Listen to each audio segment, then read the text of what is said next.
लखले उपमा बसई है बुझाला, अब बादर से बिजुली लड़ी गो, कहीं बिजुली से बदरो लड़ी जाला। ऐसा लग रहा है जैसे बादल और बिजली के बीच का घमासान घनघोर युद्ध चल रहा हो। ऐसा माहौल और ऐसी परिस्थितियां वहां पर पैदा हो गई। अब कई घंटे बीतने के बाद जब ऐसा लगा कि दुशासन अब मूर्छित होकर गिर जाएगा, तो द्रौपदी का साहस बढ़ गया और द्रौपदी ने भी दुशासन को ललकारना शुरू कर दिया। द्रौपदी जी कहती हैं, हाथ उठाया कहे द्रौपदी, अब खींचू दुशासन नया न रह दे, अब तोरे बले ना घटी सड़िया, अपने बापावा अनहरा के पठे दे। द्रौपदी जी कहते हैं कि तुम्हारे बस की बात नहीं है, जा अपने बाप धृतराष्ट्र को भेज, जो आंख का अंधा है। और धृतराष्ट्र को ताना मारती है कि तू कैसा ससुर है, जिंदगी जब तक ये संसार चलेगा तब तक तुझे एक कलंकित ससुर के नाम से जाना जाएगा। कहती है कि लाज पतोहु कतू लखबा, इतिहास में नाम उजागिर भइने, अजानी परला तब अनरु पहिले विधिना तोहया नर कइने। इसीलिए विधिना ने पहले ही तुमको अंधा बना दिया। वो जानती थी कि तू एक दिन ऐसा कुकृत्य करने वाला है। इस प्रकार द्रौपदी जी की तो इज्जत बच गई, जो कि उस सभा में बैठे हुए सभी लोग चाह रहे थे, लेकिन दुर्योधन का नमक खाने के कारण कोई अपने कदमों को आगे नहीं बढ़ा पाया।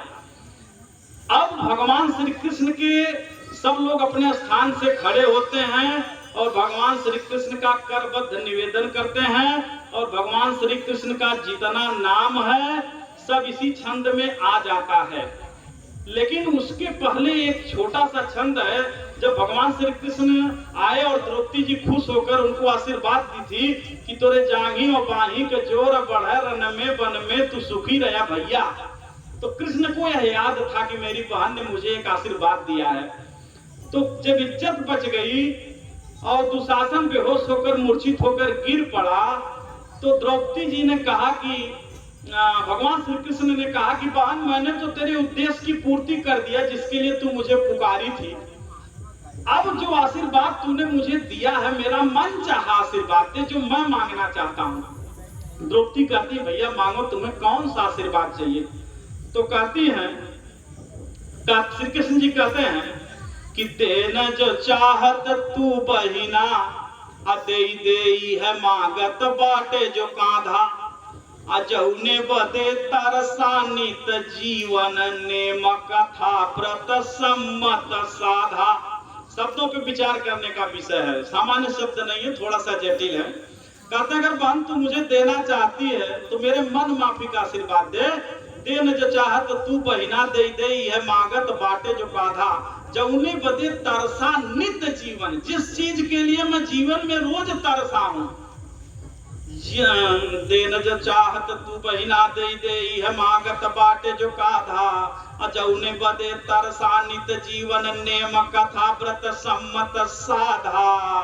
मांगते क्या है कि माँ तू जसोमती नंद बाबा, सुत ग्वाल मिले न पर कछु बाधा। जय जन्म में जन्मू, यही माता जसोमत, नंद बाबा जैसा पिता, सुत सुत में पुत्र होता है, ग्वाल बाल के पुत्र ये सखा के रूप में मुझको मिले, इसमें कोई बाधा न आए। और लास्ट में अपने जीवन की सबसे अहम चीज मांगते हैं, जो कि उनके नामों के साथ अमरत्व का वरदान प्राप्त कर चुका है। उनके नामों से पहले उस नाम का जप किया जाता है।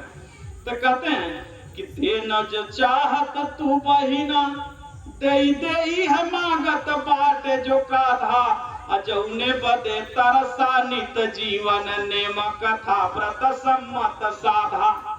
माँ तू जसोमती नंद बाबा, सुत ग्वाल मिले न पर कछु बाधा, राधा मिले जिंदगी भरी के बिना, राधा के जीवन लागल आधा।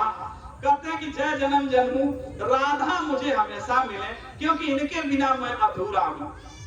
और इस प्रकार से सब लोग अपने स्थान पर खड़े होते हैं और भगवान श्री कृष्ण का जितना नाम है हाथ जोड़कर करबद्ध निवेदन करते हैं। इसी छंद में सभी नाम आ जाता है। सब लोग कहते हैं, लास्ट छंद है कि मोहन माधव नंद के नंदन, हे जसुधा सुत कृष्ण मुरारी, हे हो सखा ब्रिजनाथ ब्रिजेश गोपाल गोविंद गोवर्धन धारी, हे हो पीड़ित मुकुंद के नंदन, द्रौपदी पीरन के बलिहारी, सौ दुशासन का करी है, प्रभु जे कर तू करवा रखा